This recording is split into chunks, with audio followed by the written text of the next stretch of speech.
On va rentrer dans le vif du sujet, notamment ce matin. Nous intéressons bien évidemment à quelques sujets, bien évidemment de l'actualité. Vous avez également fait le panorama, n'est-ce pas, de ce que la presse camerounaise présente ce jour. Mais j'ai souhaité que nous revenions sur une question d'actualité. On va rentrer tout de suite dans le vif du sujet en parlant de l'opération Survival Cameroun. Donc le rapport d'audit est donc disponible. On a donc eu effectivement l'annonce de ce rapport qui avait été fait par des confrères qui devait également être servi par le leader du parti de l'opposition, le MRC, par le professeur Maurice Kamto, qui a également déroulé un petit peu les tenants et les aboutissants de ce rapport. Finalement, Bernard Bilan, quelle est la lecture que vous effectuez notamment de cette actualité concernant Survival Cameroun? Est-ce que finalement les choses ne sont pas, les choses sont beaucoup plus claires aujourd'hui après cela? Vous l'avez vu, David Kevin, et c'était, on va dire quoi, le bonus de cette revue de presse de ce matin. Et la régie nous permettra de voir le journal Le Messager qui en parle et qui en fait un gros plan. Ce matin, nous avons gardé le meilleur pour la fin parce qu'on savait que vous deviez revenir sur ce plan survival. Le journal Le Messager, comme on peut le voir à l'écran, en grande une, lumière sur le vol des fonds concernant donc cette affaire, cet audit des comptes de survie, avec en image le professeur Maurice Kamto dans une séance d'explication. Les vérités de Maurice Kamto, président national du mouvement pour la renaissance du Cameroun au sujet de l'opération Survival en page 3. C'est la grande une et c'est l'actualité phare à découvrir dans le journal de Feu Pius Ndiaye en kiosque ce matin. Alors, mon avis personnel, David Kevin, je puis vous dire que je m'y intéresse vraiment pas trop, mais ce que je dois dire en tant que observateur de la scène politique et de cette affaire qui a, on va dire, remué beaucoup, a fait couler beaucoup d'encre, de salive, quand on sait que des journalistes ont parlé, ont écrit tellement et des gens en ont tellement parlé.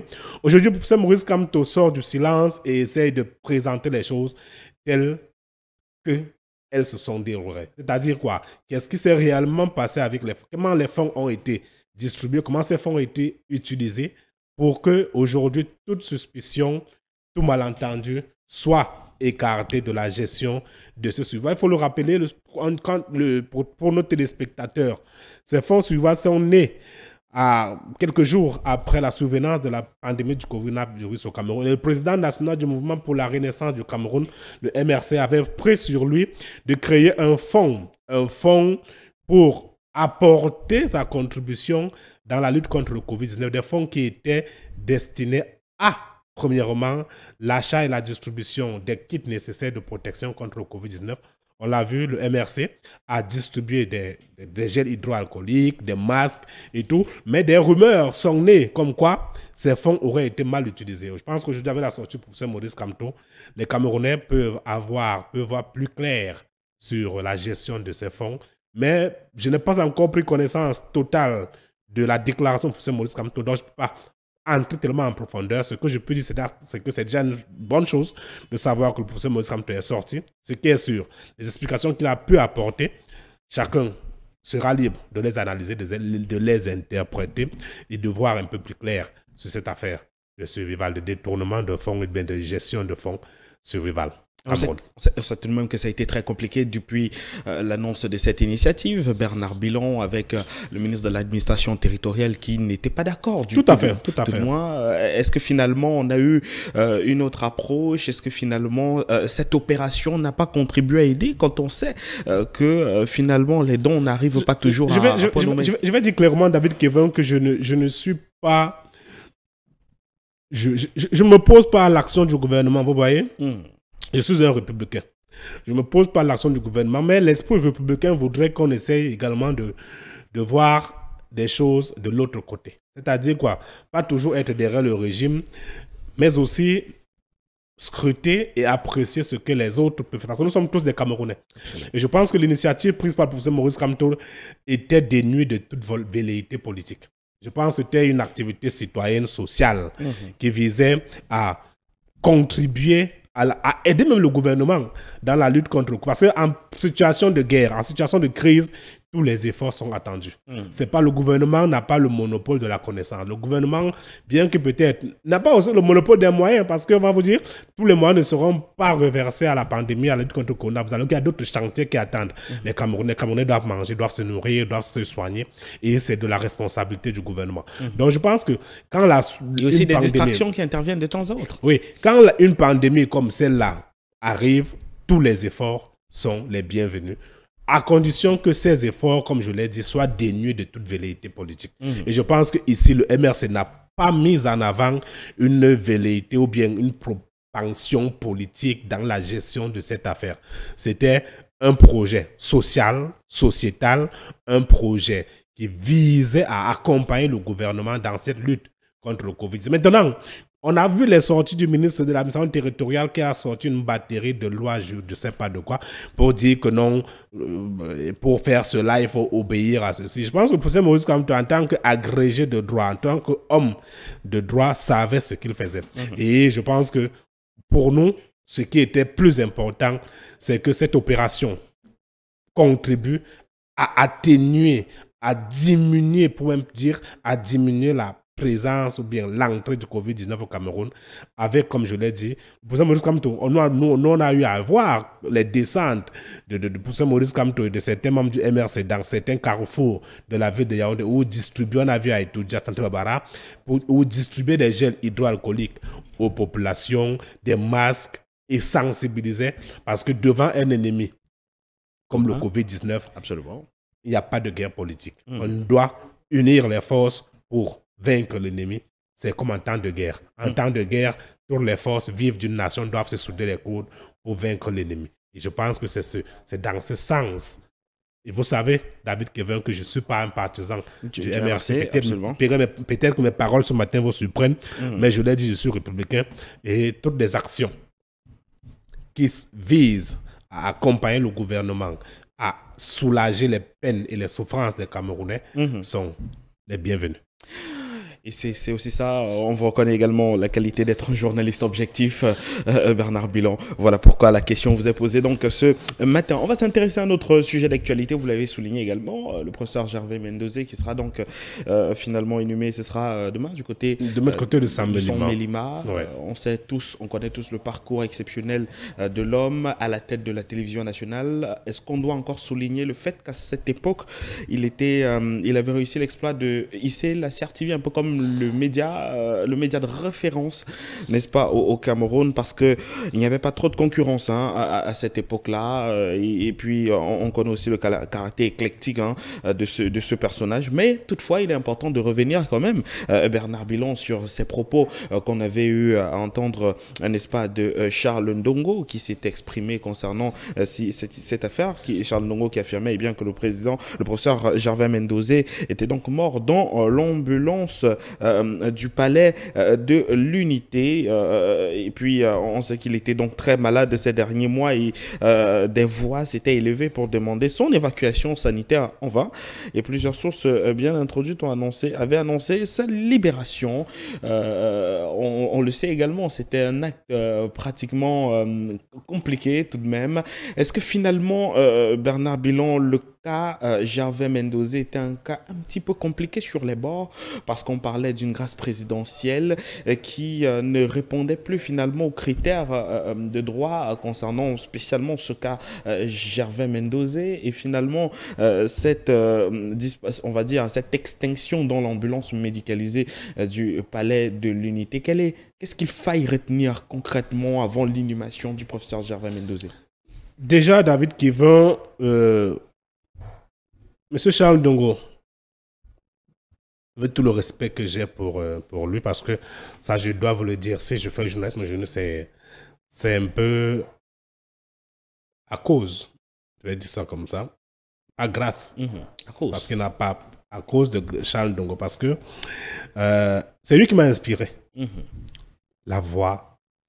Je le suis depuis tout petit. Il présentait une émission avec le philosophe camerounais, ça s'appelle cette tribune de l'histoire, un truc de ce genre à la CRTV à l'époque. Avant, il était simple reporter, après grand journaliste, après directeur central de la radio, de la télévision. J'ai vu Charles Ndongo progresser, je le suis depuis tout petit. Donc, voilà quelqu'un qui m'a inspiré. Il m'a inspiré par sa façon de faire. Et aujourd'hui, peut-être qu'il est politique, parce qu'il occupe une fonction qui est somme toute politique, directeur général du média d'État. Tu dois rouler pour l'État. Alors quand il dit que le professeur Jérôme Mendoza est décédé dans l'ambulance présidentielle, fallait-il que le professeur Jérôme Mendoza soit dans un état comateux et de mort pour qu'il entrât dans l'ambulance de la présidence de la République? Point d'interrogation. Je vais dire médecin après la mort. Parce que les images que nous avons vues du professeur Jérôme Mendoza hospitalisé à l'hôpital central de Yaoundé, étant toujours en prison, parce qu'il faut le dire, le professeur Jérôme Mendoza n'a jamais été gracié. Il n'a jamais été gracié, c'est la presse qui l'a gracié. C'est la presse qui l'a gracié et la presse l'a libéré sans être libéré. Parce que le professeur Jérôme Mendoza, on n'a jamais vu ce texte du président de la République qui est gracié. Le professeur Jérôme Mendoza, ça n'existe nulle part. Donc c'est la presse qui a gracié le professeur Jérôme Mendoza et c'est la presse qui a libéré le professeur Jérôme Mendoza. Mais ça n'a pas suffi. Donc pour dire que quand Charles Ndongo le dit, il sait certainement. Et moi je dis là, il est resté dans l'homme politique qui est au service du gouvernement et des institutions gouvernementales. Mais je dois aussi dire que Charles Ndongo a tout eu du professeur Jérôme Mendoza. Il le reconnaît bien parce que au lendemain du décès du professeur Jérôme Mendoza, ou même le même soir du décès du professeur Jérôme Mendoza, j'ai vu un reportage réalisé par Serge Tangana Bisson. Et après ce reportage à la CATV, Charles Ndongo a pris la parole, où il a reconnu la grandeur de l'homme qui était le professeur Jérôme Mendoza. Il a reconnu que tout ce qu'il a eu aujourd'hui, c'est grâce au professeur Jérôme Mendoza. Parce que de 88 à 2005, c'est plus de 2 décennies. Absolument. Près de deux décennies. Près de 2 décennies à la tête du média d'État. Et Charles Ndongo, qui n'a pas connu notre média que la CATV, a tout eu, le professeur Jérôme Mendoza. Je pense qu'aujourd'hui, nous devons saluer la mémoire d'un homme, et vous le disiez à l'entame de votre propos, qui a dirigé la CATV ou le média d'État. C'est vrai, à un moment où peut-être la presse privée, les médias privés n'existaient pas, mais dans un moment un peu critique, parce que là, les médias privés émergeaient, naissaient. Et là, il fallait que la CATV accentue la qualité de ses programmes pour maintenir ses téléspectateurs, son audimat et autres. Et je pense qu'aujourd'hui, on discute encore avec un ami, on se remémorait un peu la belle époque de la CRTV, ça il faut le dire. Absolument. Avec ces séries. Ces grandes vedettes aussi. Et ces grandes vedettes, on a vu, même à Simba, cette série camerounaise, produite par la CRTV, sous la coordination du professeur Jérôme Mendoza et la voix du Cénacle. Je dis, on se remémorait la Terra Nostra, Catalina, Marimar, Michael Nat. C'était à l'époque du professeur Jérôme Mendoza. On avait des programmes qui nous coupaient un peu de souffle. Parce que je pense qu'aujourd'hui, la CRTV est devenue beaucoup plus institutionnelle que sociale. Absolument. Aujourd'hui, peu de personnes, on se dit la CRTV, c'est pour l'élite, c'est pour les membres du gouvernement, c'est pour les fonctionnaires qui trouvent leur compte. Aujourd'hui, la CRTV n'est plus ce média social. Peut-être.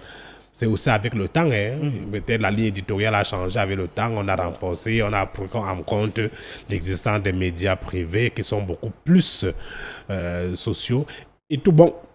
Donc, il se pourrait, Bernard Bilon, sans vous interrompre, bien sûr, que la CRTV aujourd'hui, selon des dires, ne produit plus de grandes vedettes comme c'était le cas il y a longtemps. On connaît des voix qui sont passées, encore des visages qui sont passés à la CRTV, dont on retient toujours le nom.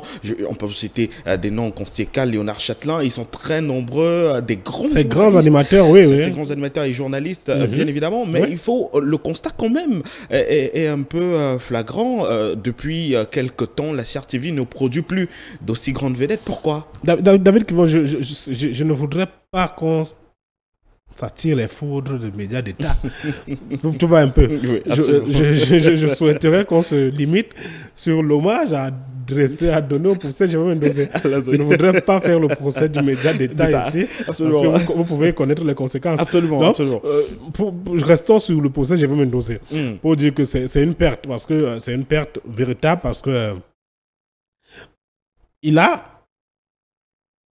quand même gravi les échelons et il a marqué son passage sur terre. Il y a un proverbe indien qui dit que celui qui a planté un arbre avant de mourir n'a pas vécu inutilement. Et je pense que pour ça, Jérôme Mendoza a planté beaucoup d'arbres durant sa vie. On a vu un passage éclair au ministère de la Communication comme ministre délégué auprès du ministère de la Communication. On a vu c'est près de 20 ans à la CATV. On a vu sa mythique chorale, La Voix du Sénat. On a vu un professeur de stylistique que nous avons eu la chance de côtoyer. Il nous a donné stylistique en Guayaquil. Un homme assez simple, très simple, très ouvert, social, sociable même, à la limite. Et les témoignages aujourd'hui saluent la mémoire d'un humaniste. D'un homme au caractère, d'un homme large. Et même sa résidence à Bastos, les gens témoignent qu'il était prêt à son portail était toujours ouvert. Il était prêt à écouter, à apporter son soutien, à financer des projets, même quand il fallait le faire, à payer la scolarité des démunis, à mettre des gens au travail. Et aujourd'hui, même à la CATV, je pense que au moins 50% du personnel de la CATV a été recruté par la magnanimité du professeur Jérôme Mendoza et qui aujourd'hui reconnaissent la grandeur de l'homme. Donc, je dis, au-delà de tout ça, on a vu quand même, et ça il faut le dire, que le gouvernement a voulu le broyer dans le sens où professeur Jérôme Mendoza est resté en prison. Malgré toutes les demandes de sa libération, il aurait même payé, remboursé ce qu'il avait détourné, il aurait remboursé selon certaines informations, mais il est resté en prison malgré son état de santé. D'autres se demandaient pourquoi on a pu évacuer Victor Fosso, le fils de l'autre, Yves Michel Fosso. On l'a évacué, on a eu à évacuer certains prisonniers dits de luxe pour des raisons sanitaires. Pourquoi pas Mendoza? Au vu également de sa proximité avec le chef de l'État. Au vu de sa proximité, il est de la région. Il est du village voisin, parce que Sangmelima Mvomeka, c'est à quelques jets de pierre. Donc, je dis, les gens ne comprenaient pas. Est-ce que c'était une rancune? Les gens se posent. Et certaines informations disent même que du côté de Sangmelima, on risque d'avoir un rejet même des membres du gouvernement qui seront là-bas, parce que la population de Sangmelima serait courroucée de voir que Jérôme Mendoza, après tout ce qu'il a rendu à la nation comme service, n'a pas reçu les hommages, n'a pas reçu les faveurs dans les dernières heures de sa vie de la part de ce régime qu'il a servi. Et même sur son lit d'hôpital, il a toujours été biaïste, il a toujours été derrière le président Paul Biya. Aujourd'hui, je me pose bien la question de savoir quels sont les membres du gouvernement qui iront à la levée de corps du professeur Jérôme Mendoza tout à l'heure. Et vous aurez, parce on déploie toute une équipe de ce côté-là. Et même à Sangmelima, on va envoyer une équipe à Sangmelima pour couvrir ces obsèques du professeur Jérôme Mendoza. On va voir quels sont les membres du gouvernement qui viendront s'asseoir pour rendre un dernier hommage, peut-être pour dire des belles paroles, alors que de son vivant, on a vu quand il était même à l'hôpital central de Yaoundé, il n'avait pas de visite, il n'avait que ses plus proches, sa famille. Absolument. Et peut-être quelques membres, quelques choristes de la voix du Sénat qui faisaient un tour de ce côté-là. Donc je dis, moi je salue la mémoire de... Je suis un peu dérangé, David, qui peut-être je vais sortir par là, parce que je vois des grands signes de derrière la vitre, autre côté de la vitre. Dans le programme qui est déroulé, je l'ai encore écouté ce matin à la radio nationale, il n'y a pas d'hommage académique. Je me pose la question et je vais peut-être, d'ici la fin de la journée, je serai là. Parce que vous savez, le journaliste doit d'abord voir avant de croire. Nous sommes des Thomas. Absolument. C'est-à-dire, on a produit lever de corps à telle heure, départ pour la cathédrale pour le village. Je ne vois pas d'hommage académique. Un professeur agrégé qui a servi à l'université de Yaoundé 1 n'aurait-il pas droit aux hommages académiques? Peut-être que je me trompe, mais toutes les heures, les prochaines heures me démentiront ou me donneront raison. Absolument. Et si le procès Jérôme Mendoza n'a pas droit aux hommages académiques, ça va soulever un autre débat. Est-ce que quand on est prisonnier dans ce pays, on perd son rang de professeur agrégé des universités? Voilà. Moi, je voudrais bien voir cela. Absolument. Alors, merci Bernard Bilon. On va, bien évidemment, il nous reste quelques minutes encore à nous mettre sous la dent avant de sortir intégralement. Mais j'aimerais, voilà, qu'on s'intéresse bien évidemment à un sujet tout à fait intéressant. On parle de cette autoroute qui bientôt sera apparemment connue par les Camerounais. Et ceci porte également le dynamisme et la magnanimité, bien sûr, du ministre Célestine Ketcha-Cortez. Disons-le, depuis que cette dame est arrivée aux affaires, les choses bougent quand même, bougent assez tout de même, malgré... D'aucuns pensent que ça ne bouge pas. Oui, d'aucuns estiment que Ketcha Cortez ne fait rien de nouveau. Alors que d'autres pensent que non, il travaille. Il travaille et nous attendons l'aboutissement de ce projet pour évaluer son action parce que c'est vrai qu'elle a failli perdre de sa vie dernièrement rentrant du Nord. La dernière fois, vous vous rappelez. Oui. On la voit beaucoup sur le terrain à Douala, partout à l'ouest, partout, elle est partout, elle est partout. C'est bien, c'est ce dynamisme-là qu'on recherche. Et on reconnaît d'elle quand elle était même maire de Baganté. Célestine Ketcha-Cortez a montré aux yeux du monde qu'elle peut travailler. Je pense qu'aujourd'hui, elle est peut-être à la place qu'il fallait, même si d'aucuns pensent qu'elle était mieux au ministère de la décentralisation, car maîtrisant la gestion de la collectivité. Absolument. Peut-être qu'au prochain remaniement, elle va rentrer là-bas. Elle va partir là où il faut. Mais au niveau de l'urbanisme et de l'habitat, elle travaille. On attend juste l'aboutissement de ces projets, de tous ces grands projets. On annonce pour novembre 2021 la livraison du chantier de l'autoroute Yaoundé-Simalène. Attendons de voir avant de faire le bilan, en quelque sorte, de Mme Ketcha Cortez, que nous apprécions beaucoup pour son dynamisme, mais nous n'irons pas vite en besogne. Voilà. On sortira à l'instant Bernard Bilon avec notamment ce sujet d'actualité. Vous le savez, vous l'avez vu sur la toile hier, très annoncé. Vous le savez, je savais que ça ne pouvait pas vous échapper parce que même les grands signes que Gianni fait de l'autre côté, ne vous inquiétez pas parce que je savais. Vous savez, la bande-annonce de cette sortie de J. Remingono a eu en l'espace de 30 minutes plus de 2000 messages, plus de 2000 commentaires. La bande-annonce seulement. Et le direct a fait plus de 16 000 vues.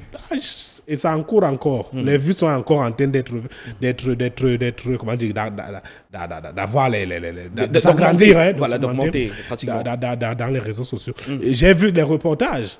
Des reportages. Peut-être vous avez aussi vu ces reportages. J'ai vu ces reportages et j'aimerais également savoir. Moi, je le dis donc clairement, David Kevin, et Gianni nous a peut-être dans 30 secondes. Bien sûr. On a vu ce qu'on appelle donc reportage. Absolument.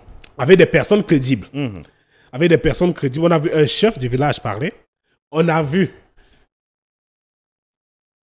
ce qu'on devait voir. Je vais dire ça en termes clairs. Pas ce qu'une certaine chaîne nous a livré il y a quelques jours et qui a conduit à l'éviction d'un grand journaliste parce qu'il se serait opposé à cette façon de faire.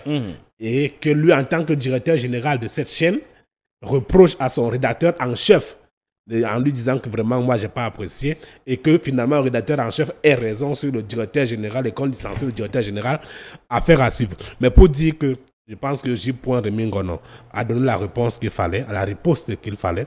Et moi je ne veux pas tout m'appesantir sur ce qu'il a dit. Moi je reste sur les reportages qui ont été faits. Voilà. Qui est bien dit. Merci beaucoup Bernard Bilon pour cette analyse-là. On aura l'occasion de retrouver encore beaucoup plus d'expressions. Moi, je vous souhaite de passer un très bon week-end, un week-end qui sera bien évidemment très chargé. Très chargé, trop de deuil.